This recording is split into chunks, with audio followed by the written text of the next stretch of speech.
Adams here. Welcome to Spice of Life, where I share what's happening in our kitchen to make life and yours more successful. If you like today's video, please hit the like button so that others know to check it out. And if you want more content, please subscribe to our channel. Let's see what's happening in the kitchen today. Today we will be making bacon Gouda grilled cheese sandwiches. They are very easy to make, extremely scrumptious, and they take a basic grilled cheese to a whole new level. There are only a few needed ingredients.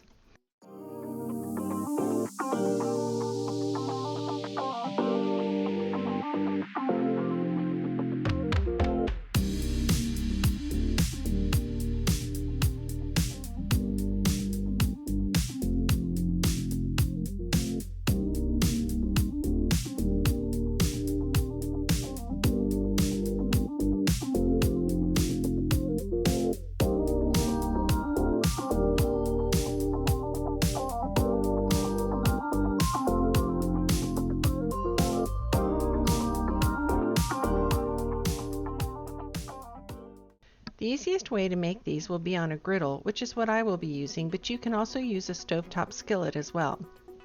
Let's start by cooking the bacon to your desired crispiness on the griddle. I cut the slices in half so that they will lay a little nicer on the sandwich. Once that is done, remove your bacon to a plate with a paper towel to absorb the excess grease. You will then want to scrape most of the bacon grease off of the griddle, but not all of it. We want to leave a generous amount and spread it evenly over the griddle or pan for the purpose of crisping and flavoring the outside of the bread. Okay, I can hear some of you now thinking, ooh, bacon grease?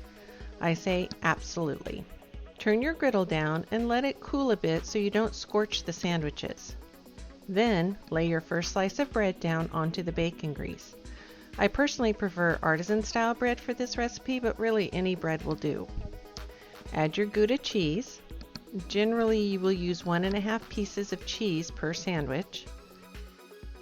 And then add your bacon slices on top.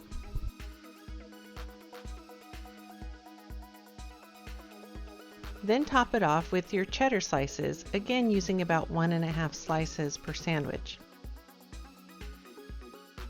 Now, if you want to add a little kick to your sandwich, you can add Dijon mustard to your other bread slice before putting it on.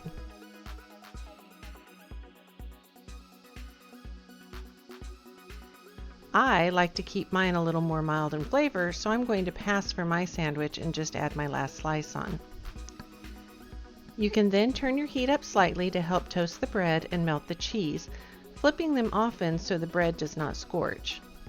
If available, you might consider adding a stovetop lid on top to help trap the heat and speed up the melting process.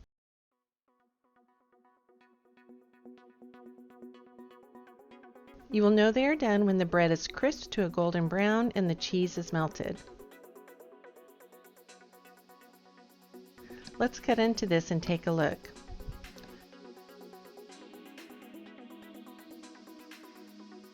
Oh yeah, this looks fabulous. I hope you enjoy this scrumptious sandwich as much as I'm going to.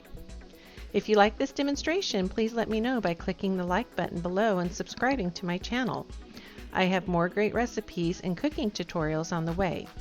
There's also a link to a printable PDF copy of the recipe in the description below, as well as a link to the Spice of Life blog. I hope you check them both out. Have a Gouda day!